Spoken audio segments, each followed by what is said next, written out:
Ford versus Holden. It's the iconic Australian automotive battle. Traditionally it's been Commodore versus Falcon, but the market's changed now, and Ranger here outsells Falcon, and next year Falcon's disappearing from the market. This is second only to Commodore in sales, and when Commodore production goes overseas, who knows what's going to happen. This could well become the best-selling Holden. Both these cars have just undergone a midlife refresh, this one last year, this one now. Lots of changes on both of them. This has been the standard setter. We're out here to find out what Holden have done to the Colorado brings it up to the standard of the Ranger.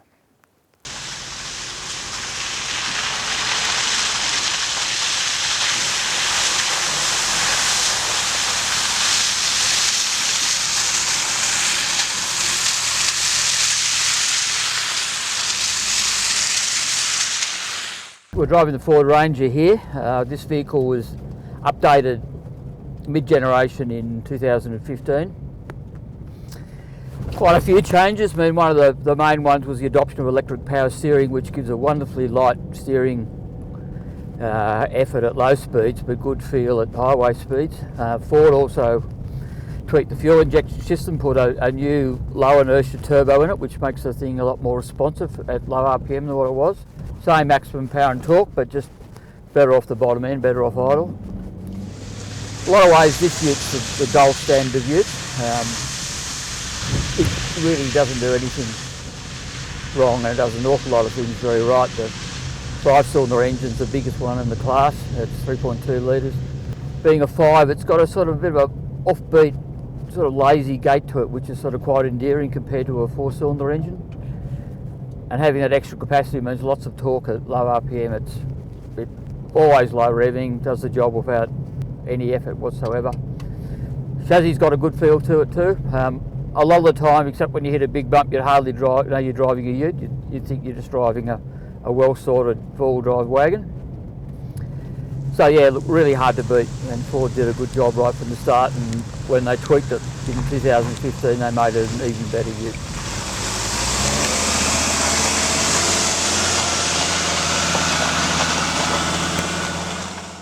Alright, we're driving the Colorado here.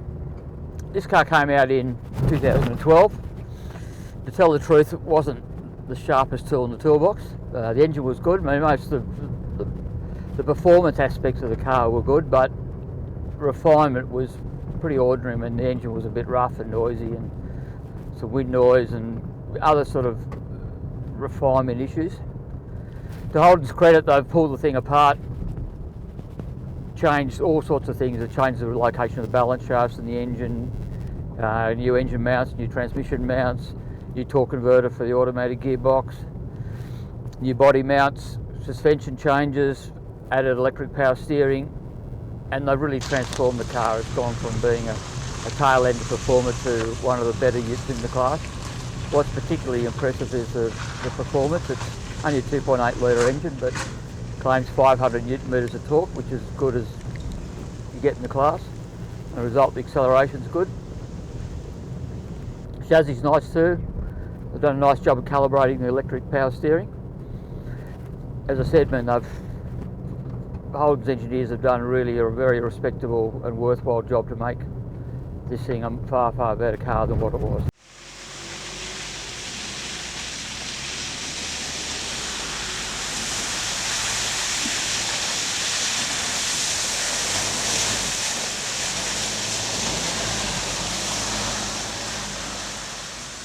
Okay, we'll be driving both these cars all day, on-road, off-road, put them through the paces. What you can say, more than anything else, is Holden have done a fantastic job of improving this Colorado compared to what it was in the previous iteration. Most importantly, they've improved the refinement right across the board. The gearbox shifts better as well, it's quieter, more refined, and on-road is very much a match for the Ford Ranger, whereas previously it wasn't a match at all. Off-road is still a different story. The Ranger's got a couple of advantages. It's got more suspension travel, which obviously helps, and most importantly it's got a rear diff lock, and when you engage that rear diff lock it keeps the traction control active on the front axle, which in the case of most of these use with a rear locker doesn't happen. That gives the Ranger an advantage off-road, but as I said before, on-road there's not much in it.